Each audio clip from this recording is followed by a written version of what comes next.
एक जानिब तहरीक इंसाफ ने यह बयानिया खड़ा किया हुआ है कि एस्टैब्लिशमेंट के खिलाफ हैं हम। पीटीआई के तमाम दोस्तों को ये बात बबांगे दोहल कही है। आपको पता है जो पीटीआई के मुखालफिन है उन्होंने खास तौर पे लोगों को छोड़ा हुआ था, इन्हां दी लड़ाई कराओ फौज नाल। नवाज शरीफ को हुकूमत से किसने निकाला सबको पता है। जनरल मुशर्रफ ने किस तरह मार्शल इम्पोज किया, बेनज़ीर भुट्टो को किस तरह तंग किया गया। इमरान खान के साथ पहली दफा ये हुआ है कि उसको जब सिस्टम से निकाला गया तब से लेके अब तक वो लचक नहीं दिखा रहा। ये बात मैं पहले भी आपसे भी कर चुका हूँ, भुट्टो साहब ने कॉम्प्रोमाइज नहीं किया। मौलाना फजलुर रहमान ने इसे सियासी बद इखलाकी करार दिया। कैसे? हुकूमत ने कहा कि जी हमारे पास वोट पूरे हैं, तो फिर वोट कैसे पूरे हो गए? अपने वालिद साहब से पहले का कायदे आजम का एक कॉल निकाल के लिया कि भुट्टो साहब को नहीं पता था आइन बनाते वक्त, तो उनके दोते को पता चल गया। मतलब आज के जी वो कायदे आजम ने ये कहा था मौलाना के मुकाबले में ये लोग बच्चे भी नहीं है, वो जो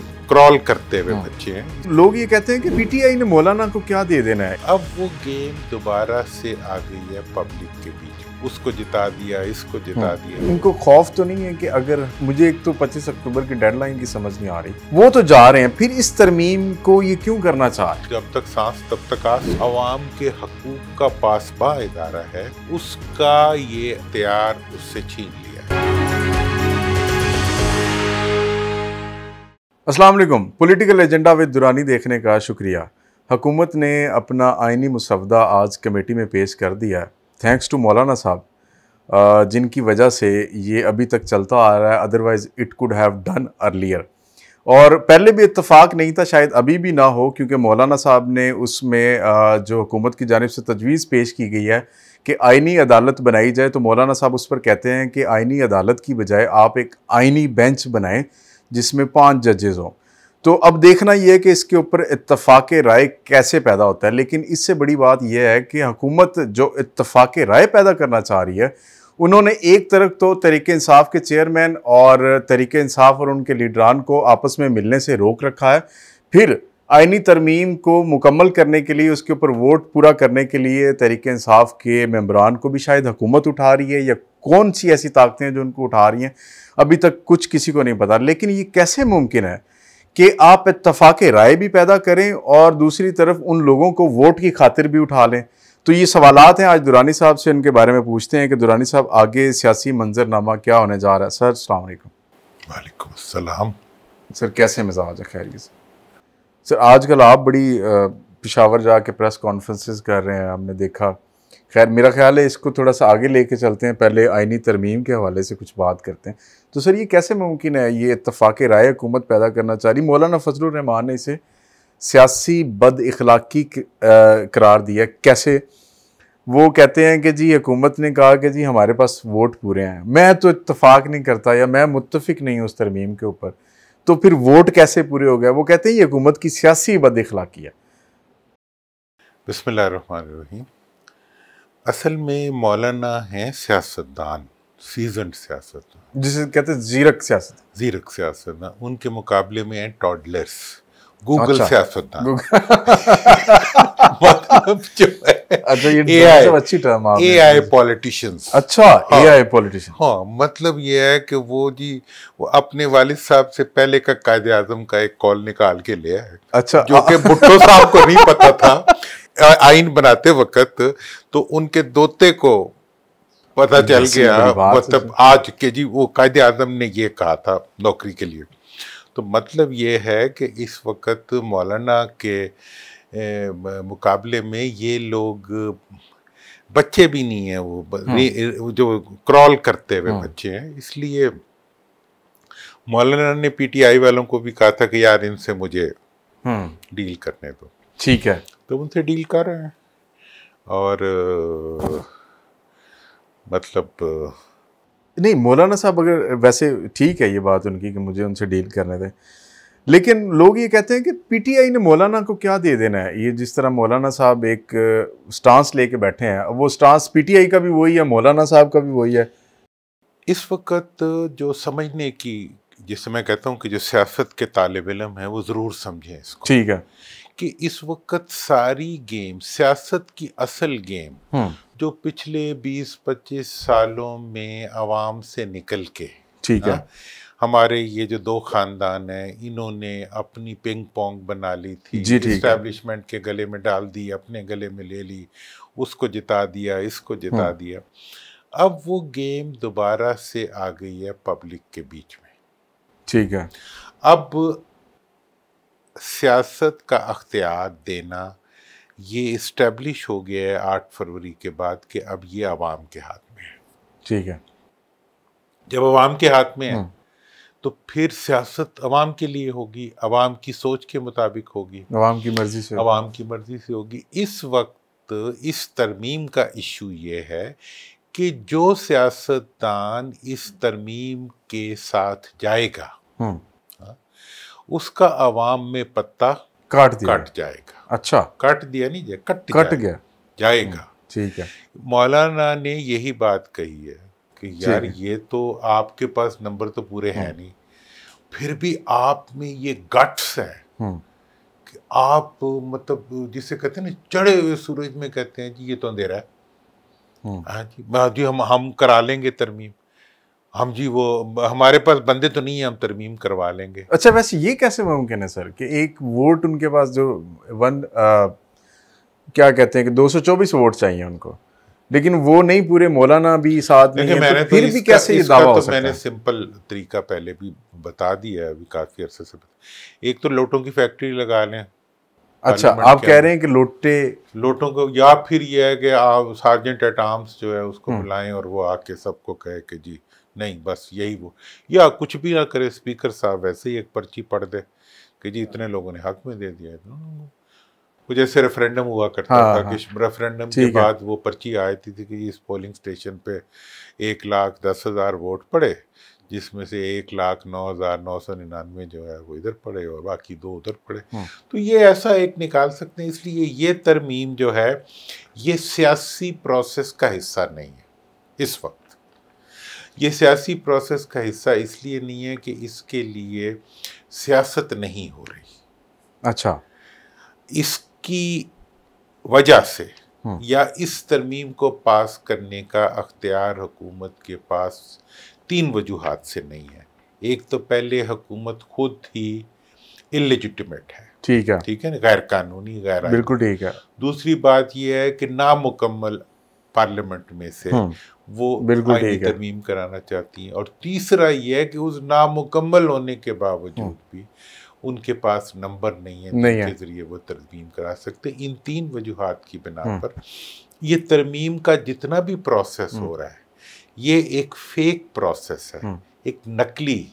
एक इनको खौफ तो नहीं है कि अगर हमने 25 अक्टूबर तक, सर मुझे एक तो 25 अक्टूबर की डेडलाइन की समझ नहीं आ रही कि काजी साहब तो कहते हैं कि जी मैं जा रहा हूँ, ईसाइयों की बात हो रही है, एक तरफ उन्होंने 20 लाख वाला ईशाइया कैंसिल कर दिया, लेकिन सुप्रीम कोर्ट बार एसोसिएशन का ईशाइया कबूल कर लिया, वो तो जा रहे हैं, फिर इस तरमीम को ये क्यों करना चाह रहे हैं?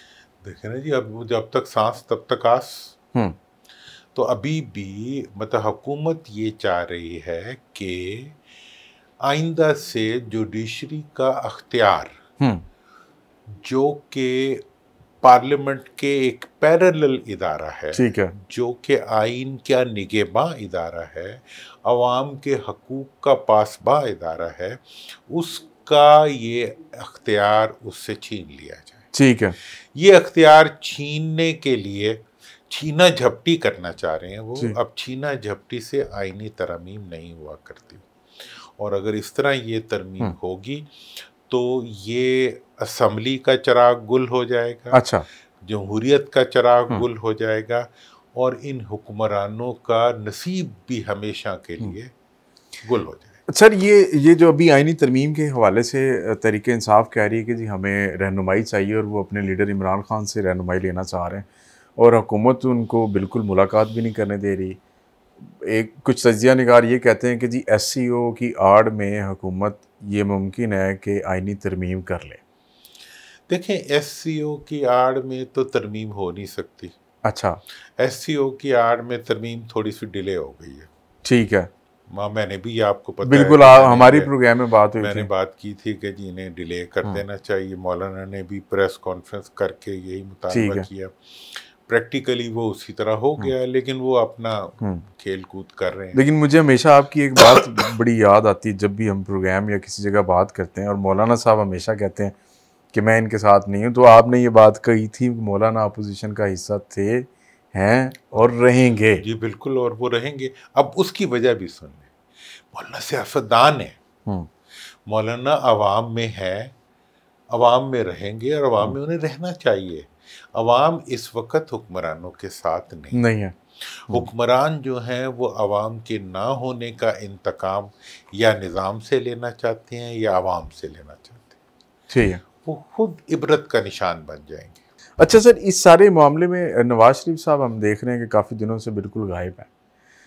नवाज शरीफ साहब की नज़रियाती सियासत ऐसे लगता है जैसे ख़त्म हो गई है। क्या वजह है? नवाज शरीफ साहब के करीब जो लोग खुशामदी थे उनकी वजह से ऐसा है कि नवाज शरीफ साहब इस सिस्टम से इररेलेवेंट लग रहे हैं, या नवाज शरीफ साहब के भाई हैं या बेटी है? आपको क्या समझ आई? देखिए, नवाज शरीफ साहब को ये एज रहा है कि उन्होंने हमेशा 2 कश्तियों में सफ़र किया है। एक जमहूरियत की कश्ती होती, ठीक है, और एक मफादात की कश्ती होती थी। और वो बड़ी महारत से दोनों को, जब ये पीछे होती थी तो इसमें बैठ करते थे, ये पीछे होती थी इसमें बैठ कर, मतलब जैसे वो मतलब ज़ियाउल हक साहब के साथ लग के वो इक़्तिदार में आ गए, ठीक है जी। फिर वो जनाब वज़ीर आज़म बन गए तो इसहाक़ साहब से लड़ के वो अवामी रहनुमा बन गए, फिर उधर हो गए। उसके बाद फिर बीबी के साथ उन्होंने COD चार्टर ऑफ डेमोक्रेसी कर लिया। अगले दिन वो अदालत में जाके उनके खिलाफ खड़े हो गए। उसके बाद फिर उन्होंने नारा लगा दिया जब वो दोबारा निकले 18 में, वोट को इज्जत दो। अगले दिन जब वो वोट की इज्जत गोल हुई तो एक्सटेंशन में उन्होंने कहा वोट को जिल्लत दो।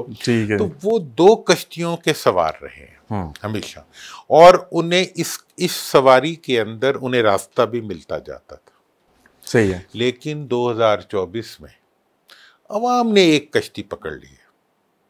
लेकिन सर वो अवाम की जो कश्ती है, अवाम ने कबूलियत को छोड़ दिया और मकबूलियत को पकड़ लिया।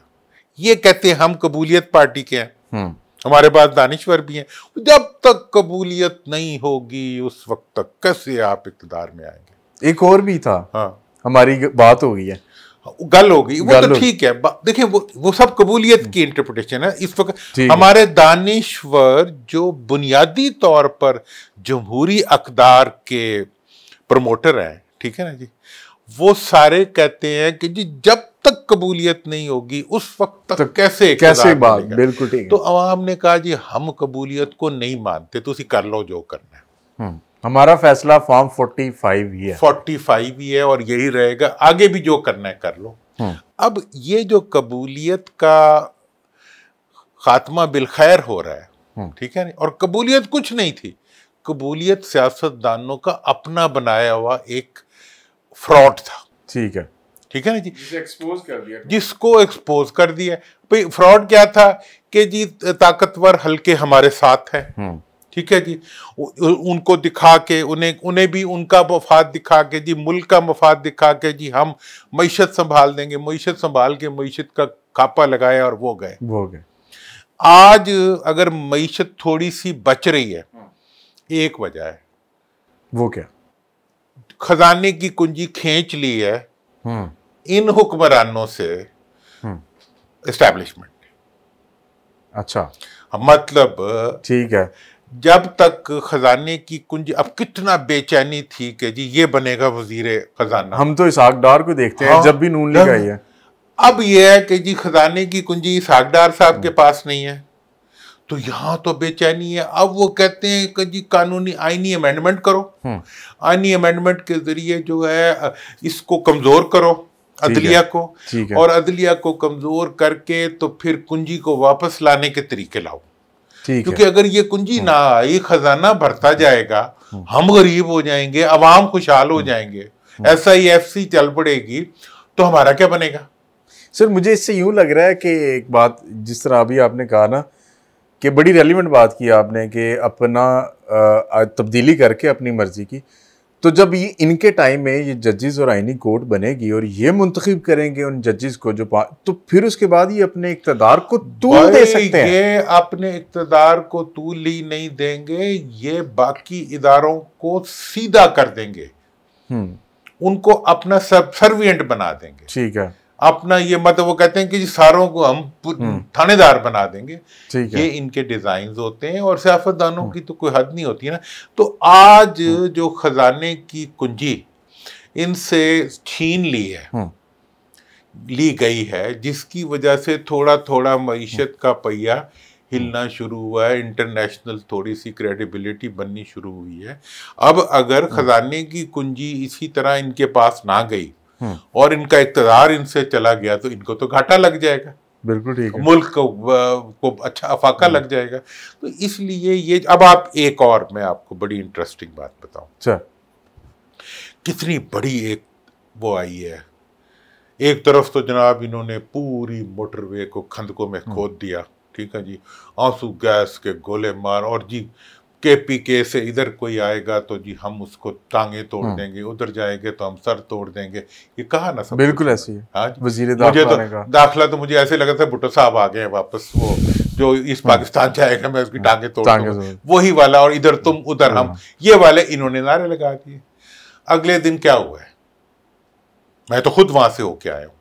ये आप वो प्रेस कॉन्फ्रेंस की बात कर रहे हैं? जी, मैं अपनी हिक पे गया और मैंने पार्लियामेंट में जाके उनके, आपको पता है आज से 30 साल पहले मैं पेशावर गया था। अच्छा। और मैंने लाहौर में मेरा एडमिशन था, टेक्सला में था, मैं छोड़ के पेशावर में मैंने इंजीनियरिंग में एडमिशन लिया। मैं उनका ज़ेरे बार हूँ, उन्होंने मुझे इल्म से नवाजा है। लेकिन इससे एक और हिस्ट्री भी है। आज से 80 साल पहले मेरे वालिद साहब जब MA LLB अलीगढ़ से करके आए थे, पाकिस्तान बनने से पहले, उस वक्त वो गए थे पेशावर। अच्छा। इस्लामिया कॉलेज पेशावर यूनिवर्सिटी में, बड़ी हिस्ट्री है उसकी। उन्होंने एक कोर्स किया था एजुकेशन से रिलेटेड। ठीक है। तो जब मेरा एडमिशन हुआ तो उन्होंने मुझे कहा कि नहीं तुम पेशावर चले जाओ, ये छोड़ो पेशावर जाओ। अच्छा। वहाँ चला गया। तो मेरा प्यार है वहाँ पे, मेरे सारे दोस्त वहाँ पे हैं, तो मैं वहाँ गया।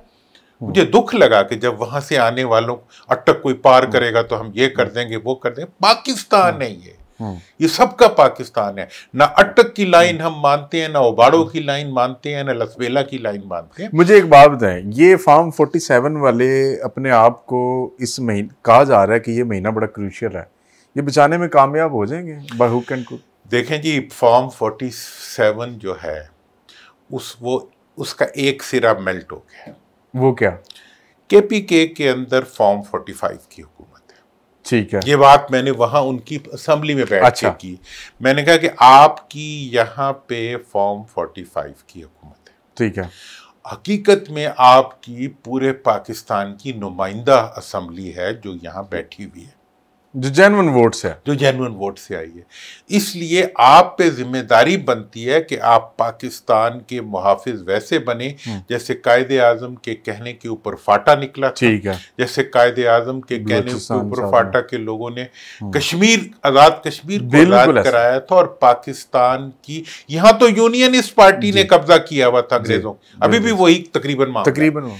अब ये है कि इनके मुकाबले में तुम्हें खड़ा होना पड़ेगा। ये वहां मैंने जाके उनसे बात की, और अगले दिन अल्लाह की कुदरत देखें क्या मुइज़ा हुआ है कि अगले दिन वही अली अमीन गंडापुर, जिसके इस्लामाबाद आने के ऊपर आंसू गैस का तूफान और मोटरवे बनाने वालों ने मोटरवे के अंदर खंदकें खोद दी थी, और जनाब कंटेनर खड़े कर दिए थे, और अटक की लाइन पार करने वालों को उन्होंने क्या कुछ नहीं कहा था। वही अली अमीन गंडापुर बैठा हुआ था, उसके साथ वजीर दाखिला बैठे हुए थे, उसके साथ जो है गवर्नर KPK बैठा हुआ था, और बाकी सारी जमातें बैठी हुई थी, और उसको मोहसिन दावड़ था, और उसको उन्होंने अपना सरप्रस्त माना।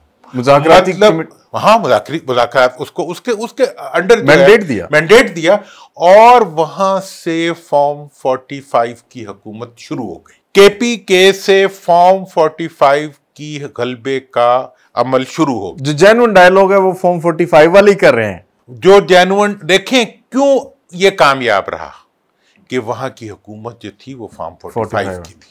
47 वालों को 45 वालों की जरूरत पड़ गई इस जगह पे आके, यहाँ पे आके पाकिस्तान को फॉर्म 45 की जरूरत पड़ी। अच्छा। और फॉर्म 45 ने सरनगू होके पाकिस्तान के सलाम किया है। बिल्कुल ठीक। कोई टकराव नहीं किया, कुछ नहीं किया, कोई भड़क नहीं मारी कोई, और इतने बड़े मुमकिना खून खराबे को जिससे कि पूरा पाकिस्तान दहल जाता, अल्लाह की कुदरत है कि वहां से मोहब्बत की फिजा एक शुरू हो रही है। ठीक है, और अल्लाह इसको मजीद बढ़ाए। मैंने तो वहां जाके दुआ भी यही की थी। आप एक दिन पहले वहां पे, ये जब हुआ सारा मामला, उससे पहले एक दिन आपने प्रेस कॉन्फ्रेंस किया, पेशावर गए थे। आप पेशावर क्यों गए वैसे? यार मैं वहां पढ़ता रहा हूं, मेरी जिंदगी का लेकिन क्या किसी के कहने पे गए? हाँ, ये वाली बात जो है ना, ये मुझे हर जगह सुननी पड़ती है। लोग कह रहे हैं कि जी आप एस्टेब्लिशमेंट के कहने पे गए। और मैंने जब मफाहमत की बात शुरू की थी तो मेरे दोस्त हैं, आप तो बच्चे हैं माशाल्लाह, जो सीनियर जर्नलिस्ट हैं सारे हमारे भाई, उनका जुदानी साहब तनु किने किया? मैं कहा यार किसी ने भी नहीं कहा। नहीं एंजी मार रहे हो? मैं नहीं, किसी ने नहीं कहा, मैं खुद ही ये काम कर रहा हूँ। उसके बाद उन्होंने अपने तौर पे सबसे मालूमात की। अच्छा।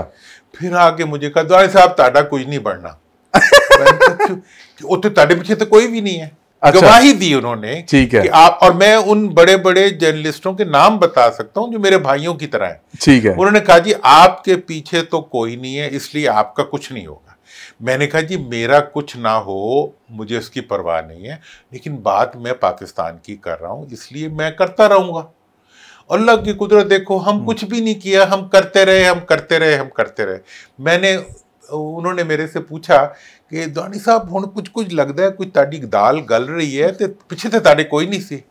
मैंने कहा यार मुझे तो किसी ने ना रोका और ना मुझे कहा हलाशेरी दी, हकीकत। और मैं इस बात को गवाही के साथ कहता हूँ कि मुझे किसी ने नहीं रोका और मुझे किसी ने आशीर्वाद नहीं दी। ठीक है, ये मैं मतलब अल्लाह को गवाह करके कह रहा हूँ, बहुत बड़ी बात होती है। मैं ऐसा बंदा भी नहीं हूँ। और जब मैंने उन्हें ये कहा, मैंने कहा मुझे किसी ने रोका नहीं। फिर वो कह लेंगे आपने कोई बात भी तो नहीं ऐसी की ना जिस पे कोई रोके। मैंने कहा हाँ, मैं ऐसी बात कभी नहीं करूंगा जो मेरे मुल्क की मफाद में ना हो। मैं ऐसी कोई बात नहीं करूंगा जो मेरी कौम की मफाद में ना हो। ठीक है? लेकिन शायद मुझे लगता है कि आप बड़ा ट्रिक करते हैं चीज़ों को। जैसे कि अब पीटीआई का जो व्यूवर है या पाकिस्तान तहरीक इंसाफ वाले हैं, वो आपको बड़ा पसंद करते हैं, आपके देखते बहुत ज़्यादा सुनते हैं आपको।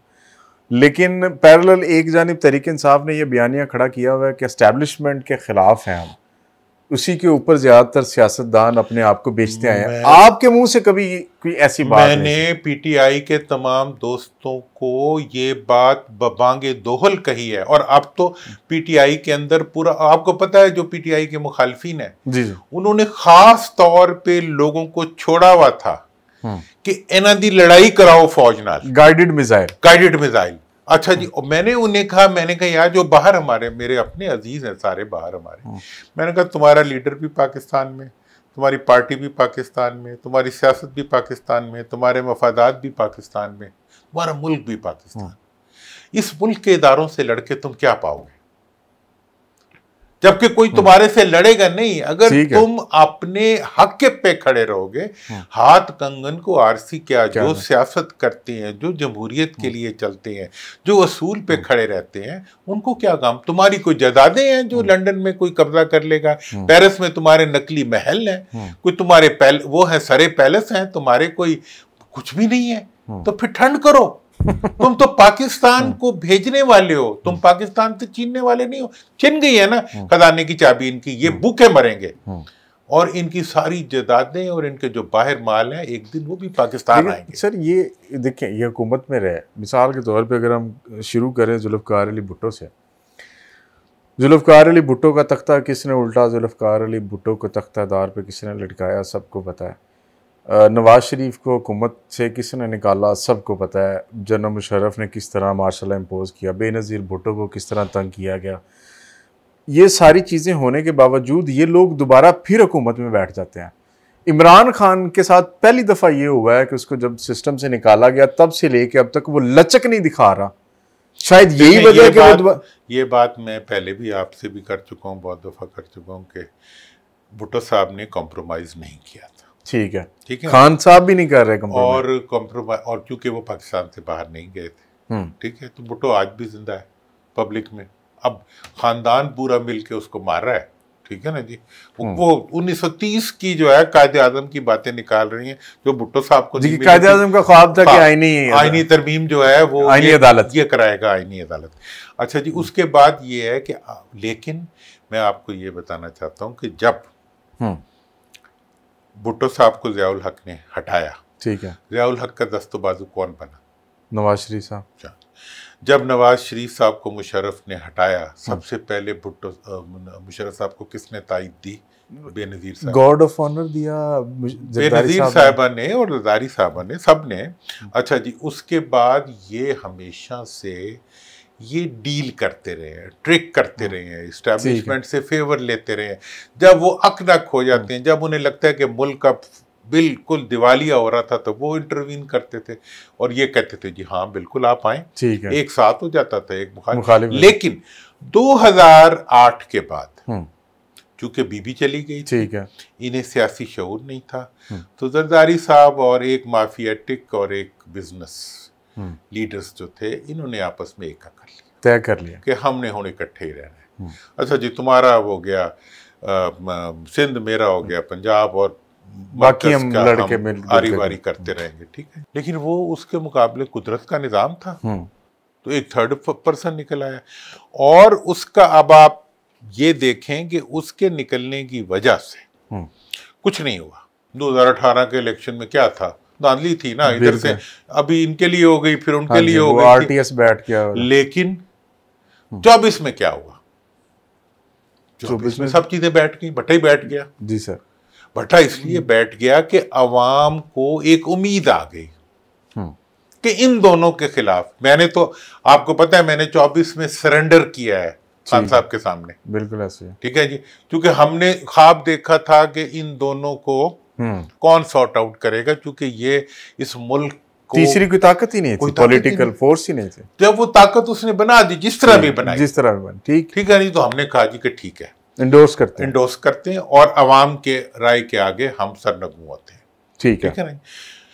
कोई सियासी मफाद नहीं चाहिए, फिर भी सरनगू होते हैं, ठीक है जी। बात ये हो गई। अब जो सूरत हाल है वो ये है कि आज की जो पहली हकीकत वो ये है कि आज KPK के अंदर PTI एस्टैब्लिशमेंट, ठीक है, और स्टेट ऑफ पाकिस्तान, ठीक है, वो इकट्ठे मिलके एक साथ खड़े हैं और पाकिस्तान के मफाद के लिए काम कर रहे हैं। बिल्कुल ठीक है।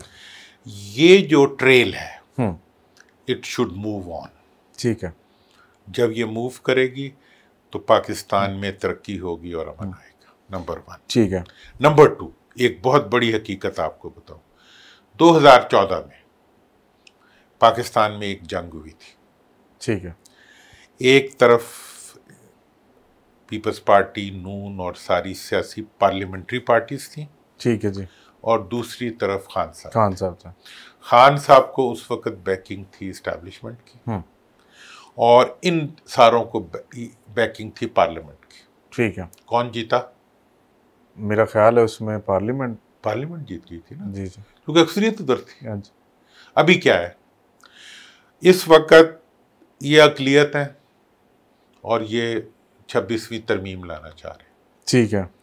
ये तासुर दे रहे हैं कि जी हमारे पीछे कुव्वतें खड़ी हैं, हालांकि फॉर्म 47 है इनके पीछे सिर्फ फॉर्म 47 है, ठीक है ना जी।